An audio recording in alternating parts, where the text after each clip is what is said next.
Welcome to the show, everyone. As you all know, I talk about everybody else but me on my show, and I love the show because of all of the great information that people get.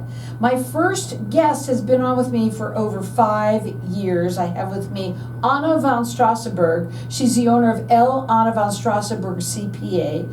Welcome to the show. We always have to say a little bit about you. You are all about excellence and integrity in accounting. Yes, thank you, Carol, for having me here. I always appreciate it.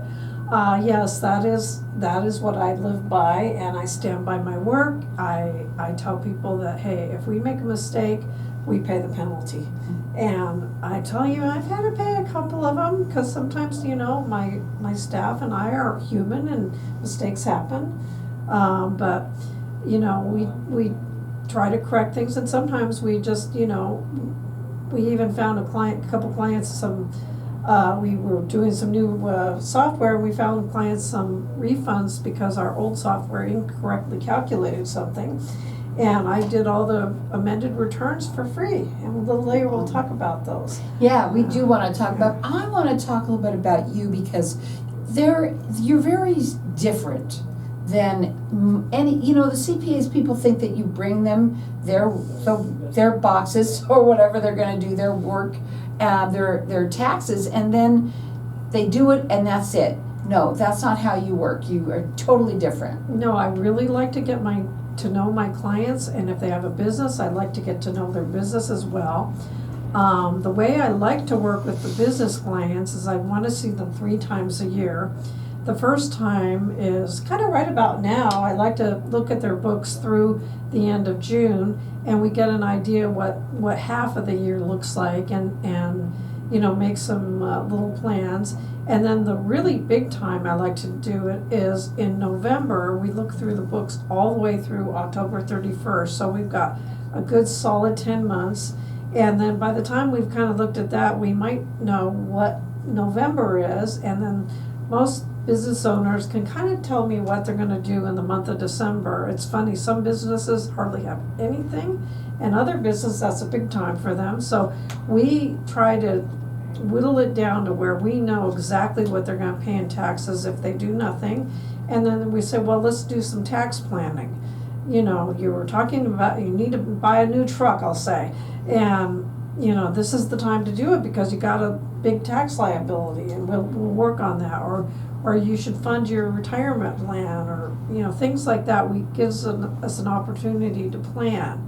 Because if we wait till after the end of the year, we just become historians. Yeah, so. But I think what's really great about you too is that you get to know your clients. I've never, ever, ever heard of a CPA that literally sometimes goes to the actual property, the business, to learn about what they do. I think that's awesome. Yeah, I got a new client probably about a year ago, and they were really unhappy with their old CPA. They kind of, their CPAs kept getting bought out by bigger ones, and he said, I'm really not getting much attention from them. Well, I did him one better. I said, you know what? I don't have a manufacturing company like you. I'd like to visit your plant. He goes, I've been in business for over 50 years, and you're the first person that has ever asked to come see our place. She's all about excellence and integrity in accounting. Her phone number is 480-964-4030. That's 480-964-4030. She does free consultations. She works nationwide. She's rated with the Better Business Bureau, and she does both individual and business taxes. And her website is ArizonaCPAs.com. Well, do you want to talk about extensions a little bit? Yeah, well, back in April and March, companies and individuals went on extension. Well, guess what? We're coming into what I call extension season because September 15th, business taxes are due, meaning S corporations and partnerships. September 30th is trust returns, and then October 15th is individual returns on extension and C corporation returns. So It's a busy couple months for me, and I love it when people get in sooner than later. So if you have a CPA, get your stuff into them now. If you don't have a CPA, come bring your stuff to me, and I'll work on your return. Her phone number is 480-964-4030. That's 480-964-4030. You know, you also like complicated returns. The more complicated you like. Yeah, I find it fun and challenging. And also, I have just over the years learned so much, and so we're really good at doing multi-state returns. I had the benefit of one corporation filing in a number of different states, and because they were an S corporation, we had to file the individuals in all those different states. And I think at their peak, I think we filed 30 separate returns one year. Wow. I have this long list of documents to send to their bookkeeper. And it was really a great learning experience for me, because I had to look up all the laws in all those states. So now I know just about all the states that, need to be done. You also like real estate. I do. I love real estate. When I was thinking about going back to school and learning a different profession, because I was in the teaching industry and it wasn't really working for me, one of my thoughts was to go into real estate, because I just had an interest, and plus my dad had done a lot of real estate investing in rental properties and stuff like that, so it was comfortable for me. And so that's really kind of my wheelhouse, and I have a lot of clients that have rental real estate. So I have to ask you, we talk a lot about people that do their own taxes once in a while, right? And first of all, anyone, I don't care. I now, of course, I'm sure AI, there are a lot of people that are try and do that. But, when it comes to your business tax returns, what are your thoughts about people that try and either use AI or going to try and do it on their own? Well, my thought is that when I've looked at people's tax returns that they've done themselves, or had somebody who was not very well trained doing their taxes, that it's been wrong 100% of the time. Mm-hmm. And so my thoughts are, you really need to find a good accountant, tax preparer, CPA like me, to do your taxes, because, business returns aren't all that simple if you really want to do them right. Absolutely, and more people today have side hustles, right? I mean, you think that becomes a complicated return. I'm going to use my daughter as an example, who has, 4 different jobs, and this is how she makes a living. But still, I think I talked to her a million times. You got to talk to Anna, because you think it's easy to do, it's not. Yeah. And I was delighted to have been able to help her with some more deductions. Just asking her just basic questions about, when you go for a meeting for a new gig, don't you stay in a hotel? Did you take a taxi? Did you rent a car? Did you eat? And she said, oh, I didn't think any of that would be deductible. I said, you're absolutely doing this for your business. Mm-hmm. So you do have, but there are people that do have side hustles now, which now you want to make sure that you get them done correctly. And AI is huge. I know we have less than a minute. We're going to go to a break. So what I want to do is go to a break and come back, talk a little bit about AI and your thoughts on that. Okay? Yeah, we can talk a little bit more about side hustles. Okay, we'll do that too. Because there's do's and don'ts on that one. Okay, you see, I'm glad I brought that up. Yeah. And we're going to talk a little bit about amended returns as well. Check her out on her website. It is ArizonaCPAs.com. She does free consultations. She's nationwide. She's rated with the Better Business Bureau. Call her at 480-964-4030. That's 480-964-4030. Hang tight. We'll be back in just a minute. Yeah. I'm glad. It's funny, I was thinking of side hustles on the way here. Yeah. So we're on the same wavelength.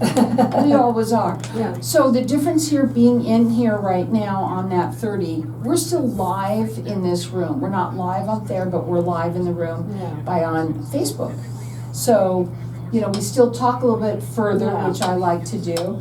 And, when you just said it you said it pretty fast. you said that 100% of the time you find that they were done wrong. Yes. How many times would you say, or percentage, for what people maybe should have gotten more money back because they made Probably mistakes? 95% of the time. 95. Yeah, but I have seen even some so-called professionals prepare returns, but they're not CPAs.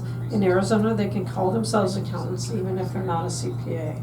Now, other states, you may or may not be able to do that. California, that's an absolute no-no, because they don't want any misconception that somebody who's calling themselves an accountant, a lot of people assume they're CPAs. What is the difference? Well, obviously schooling. Schooling and a test. Okay. So, and continuing education and board oversight. So there's a lot of differences. There is. Yeah. And it's interesting because I agree. I would think that a lot of people do think that that's just the same thing. Yeah, because I got a tax return and a kind of a so-called financial statement from a client years ago, and it was a mess. The financial statement didn't match the tax return, didn't match the books. There were things that were just totally incorrect, you know. It was very strange to look at it, and then I looked up the person. I thought, wow, this is all wrong. And then I looked her up and found out she wasn't a CPA. No, and I had to explain to the clients what had been gone wrong. So, but when that happens, you can't do anything for the tax return that was already. Well, we can. Oh, you That's can? something I want to talk. We can amend the tax return. So, okay. Well, depending on what type, certain types we can't amend partnership returns anymore. But we can amend S corporation returns, C corporation returns, individual returns. So we'll talk more about amended returns. So That's interesting, it really is. yeah. And side hustles. Anyway. But luckily it was more correcting the person's books in that case. Now, do you all do that too? We do, yeah, we can do some Bookkeeping? bookkeeping and stuff. We don't offer that as a service, but we'll do bookkeeping in conjunction with the tax returns. So.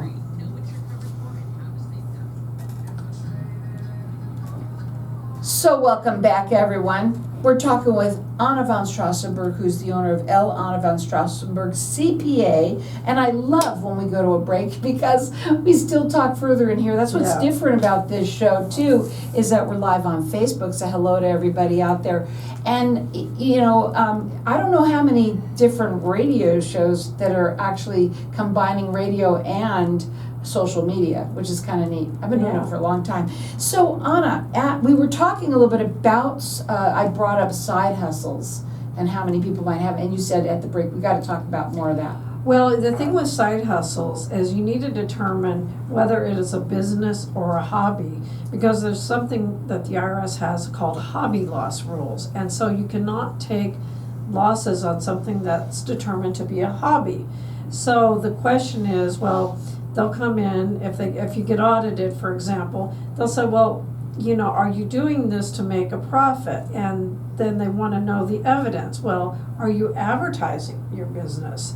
Are you, if you're not making a profit, what are you doing to improve the situation?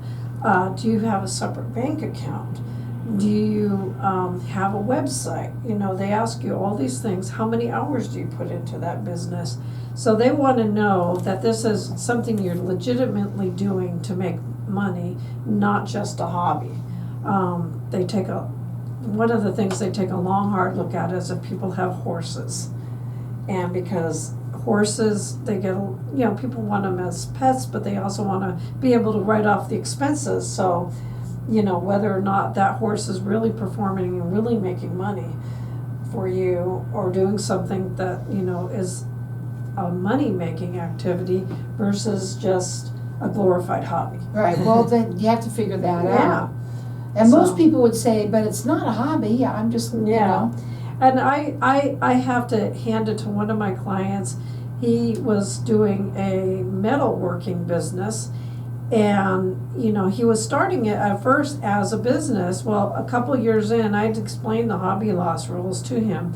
He came back and he goes, we can't take the loss this year. And I said, why? He says, because I really haven't been pursuing it like I should, and it's really become a hobby. And he goes, and I remember that you explained these rules to me. And I said, well, I'm so glad you did that and that you were honest with me. Because she's all about excellence and integrity. Yes, and I treasure honesty. So, yeah, you do. Yeah, and so I was very happy with him. And it's funny because one of my staff the next year worked on it. And like, well, can he claim this deduction or that deduction? I said, well, no, it's a hobby. Are you sure? He says. I said, well, we talked about it last year. Don't worry. We figured this one out already. So let's talk a little bit about amended returns.